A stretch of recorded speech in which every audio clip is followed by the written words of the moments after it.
Jason Carter was a young man who seemed to have everything going for him. Fresh out of college with a degree in software engineering, he had landed a lucrative job at a top tech company. His career skyrocketed faster than he had ever imagined, and within a year, he was able to buy his first house. It was a charming Victorian in a quiet neighborhood, complete with a wraparound porch, a spacious backyard, and a garden that needed some tending. Jason felt a profound sense of pride and accomplishment as he stood in front of his new home. The house was everything he had dreamed of and more. It had character, with its old wooden floors that creaked underfoot, high ceilings, and a cozy fireplace in the living room. There was something timeless about the place, a sense of history that Jason found comforting. As he unpacked his boxes and arranged his furniture, he couldn't help but feel that he had finally arrived. Life was good, but as the days turned into weeks, the initial excitement began to wane. Jason found himself adjusting to the routine of his new life, balancing his demanding job with the responsibilities of homeownership. It was a Saturday morning, just a few weeks after moving in, when the first odd occurrence took place. Jason awoke to the sound of running water. Disoriented, he stumbled out of bed and followed the noise to the bathroom. The bathtub tap was running on full blast, water cascading over the edge and pooling on the tiled floor. "That's strange," Jason muttered to himself as he turned off the tap and mopped up the water. He was sure he hadn't left it on, but perhaps he had been too tired the night before and had forgotten. He shrugged it off and went about his day, not giving it much more thought. A week later, Jason was awakened by the sound of running water again. This time, it wasn't just the bathtub. Every tap in the house was gushing water, flooding the sinks and the floors. Jason's heart raced as he ran from room to room, turning off the taps. He couldn't understand what was happening. It was impossible that he had left all the taps on. As he cleaned up the mess, a sense of unease settled over him. He decided to call a plumber, hoping to get to the bottom of the problem. The plumber, a grizzled old man named Hank, arrived the next day. He inspected the pipes and the fixtures, scratching his head. "Everything looks fine to me," Hank said, his voice gruff. "Pipes are in good condition, no signs of wear or damage.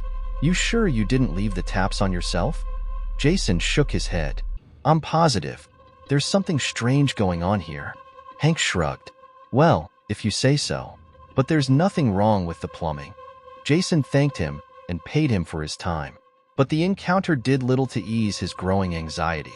That night, he found himself lying in bed, staring at the ceiling, listening intently for the sound of running water.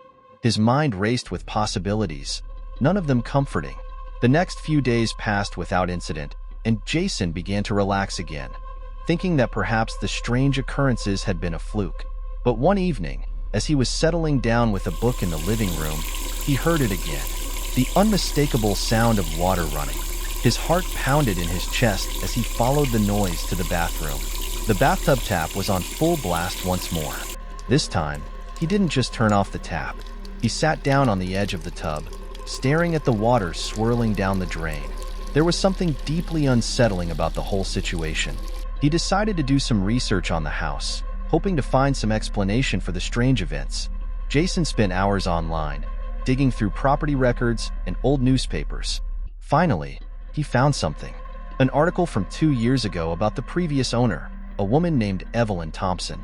According to the article, Evelyn had been found dead in the very bathtub that Jason now owned. She had drowned, and the circumstances of her death were shrouded in mystery. The official report ruled it an accident, but there were whispers in the community about something more sinister. Jason couldn't shake the feeling that Evelyn's death was somehow connected to the strange occurrences in the house. He decided to dig deeper, reaching out to the local historical society and even speaking to some of the neighbors. Most of them were reluctant to talk about Evelyn, but one old woman, Mrs. Jenkins, was more forthcoming. "Evelyn was a sweet girl," Mrs. Jenkins said, her voice trembling, "but she had her troubles. They say she was always seeing things, hearing things. She thought the house was haunted." Jason's blood ran cold. Haunted? He had never believed in ghosts or the supernatural, but there was no denying that something strange was happening in the house. He decided to call a paranormal investigator, a man named Dr. Samuel Wright. Dr. Wright arrived the next day, his equipment in tow. He spent hours in the house, setting up cameras and sensors, asking Jason questions about his experiences. As the night wore on, the atmosphere grew tense. And then it happened. The taps began to run, one by one, water gushing out with a force that seemed unnatural.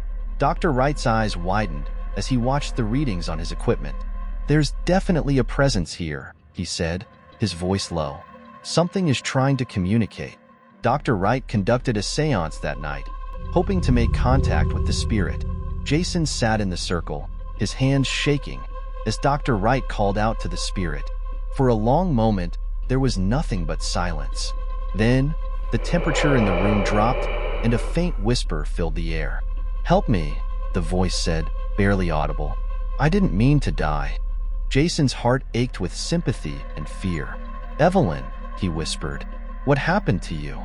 The voice grew stronger. "I was pushed. He pushed me. He didn't want me to tell." "Who?" Jason asked, his voice trembling. "Who pushed you?" The room grew colder, and the taps began to run again, water spilling onto the floor. "He lived here before. He hid things. Secrets. Find them. Set me free." And then the voice was gone, the room growing warm again. Dr. Wright looked at Jason, his expression grave. "We need to find whatever she was talking about." Jason and Dr. Wright spent the next few days searching the house, looking for any clues that might explain Evelyn's cryptic message. Finally, in the basement, they found a hidden compartment in the wall. Inside were old letters and documents, detailing a dark history of the house and its previous owner, a man named Richard Lawson. Lawson had been involved in illegal activities and had killed Evelyn to keep her silent. With the evidence in hand, Jason went to the police. The case was reopened, and Richard Lawson was arrested. As the truth came to light, the strange occurrences in the house stopped. The taps no longer ran on their own, and the sense of unease lifted. Jason stood in the bathroom one last time, looking at the now silent bathtub. "Rest in peace, Evelyn," he whispered. "You're free now." So, was this real or fake? Did we completely make this up? Or was it based on a true story? Now, remember, we spice up the true stories a little, just to make them a little interesting. You tell us. Comment below. What do you think? I will reveal the real and the fake ones on December 18th.